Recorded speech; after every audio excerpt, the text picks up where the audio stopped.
So today I'm attending a studio portraiture workshop and I'm running a little bit late. But before I go, I had a video idea.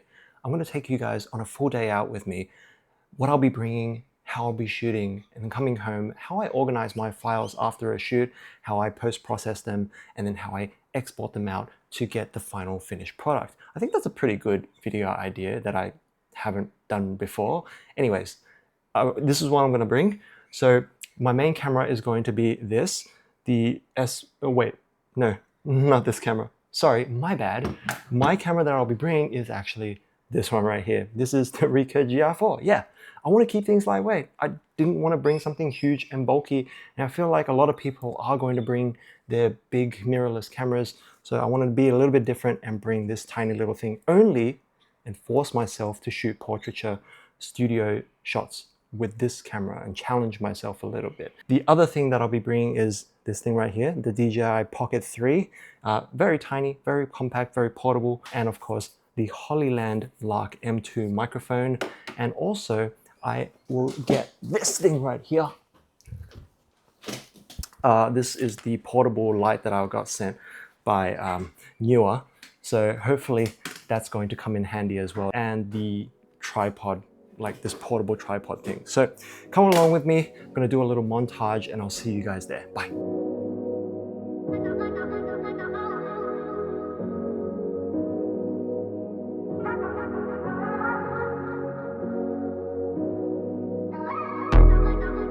Guys, this is Nisha. Nisha will be coming with me to the Portrait Studio Workshop hosted by ACC, Australian Creative Collective, at the Canon headquarters, which is probably down there, right? We have arrived at the Canon headquarters. Look at this big ass building. Guys, this is Christian. Hi, I'm on Jay's feed. Hi, Jay. Christian, part of the Australian Creative Collective, and he is hosting today's Canon Studio Portrait Workshop. Product placement, this is from Freewell. Yeah. It's their Pro Kit. Link is in the description. Looks good. We're working today with two models. The model right in front of me is Eloise. Instagram handle on the screen somewhere here. And the other model, Instagram handle on the screen there as well.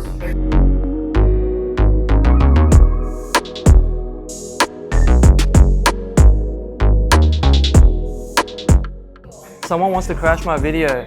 Hi. This is Nicole. Nicole is also part of Australian Creative Collective. Hello. She's kind of managing today's portrait shoot, doing a great job, guiding everyone on how to do portrait studio shoots. Everyone's having a great time. Are you having a great time? I am. I'm caffeinated and I'm good to go. Follow her Instagram. I'm going to put the link somewhere up on the screen. Right hand behind you on the chair. There we go.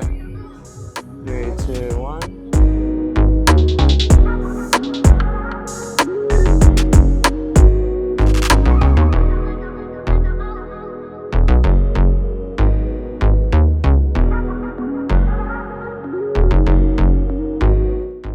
Apparently we should say like and subscribe to Jay's channel.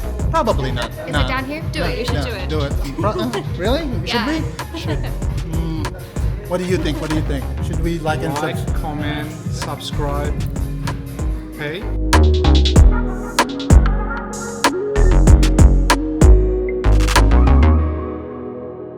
We're back home and the first thing I'm going to do is charge the DJI Pocket because right now it's on 6% battery.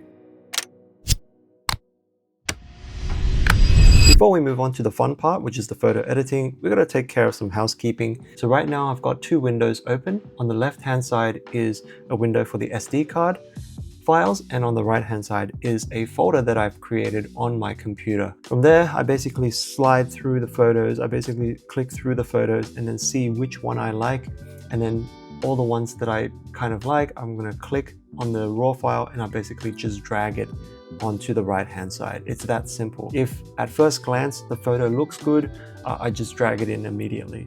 And then afterwards, I kind of pick out the best ones in my photo editing app. It's time to finally jazz up our photos. And to do that, I will be using Skylum's Luminar Neo, which is also the sponsor of today's video. I know the term AI can make a lot of us photographers feel uneasy, but the way Luminar uses it isn't about replacing your creative vision, it's about replacing the tedious, mind-numbing parts of photo retouching.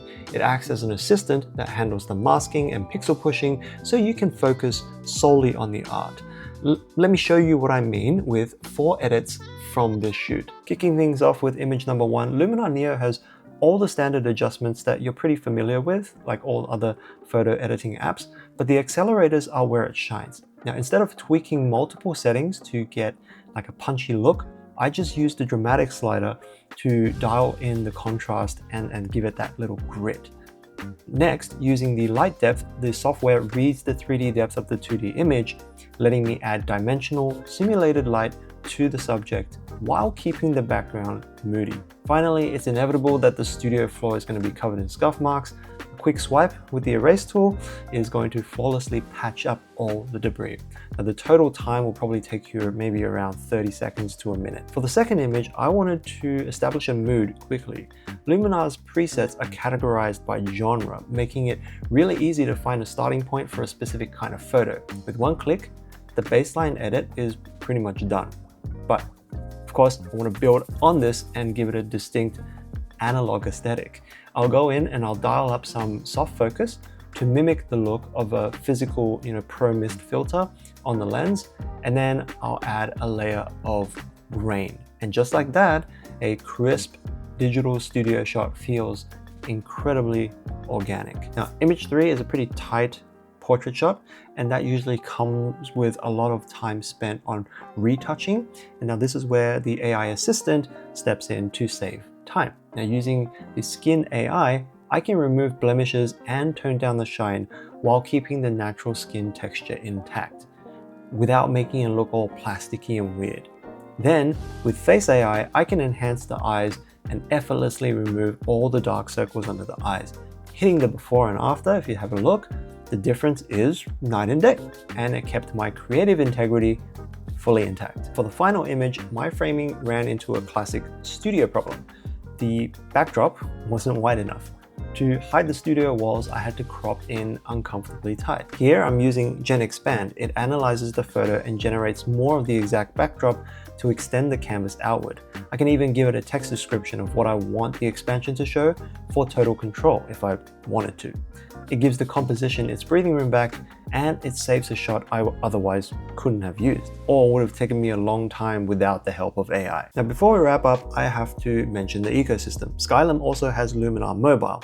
It syncs perfectly with the desktop app, meaning you can start culling and playing with your edits on your phone or iPad while you're on the go, and then you pull them right up on your desktop to finish the high-end retouching later. It's pretty fluid and seamless. If you want to speed up your own workflow, check the link in the description to find out more. They've even given me a discount code, JayRegular10, which you can use to get 10% off at checkout. And best of all, Skylum offers a perpetual license, which means you buy it once, you own it forever.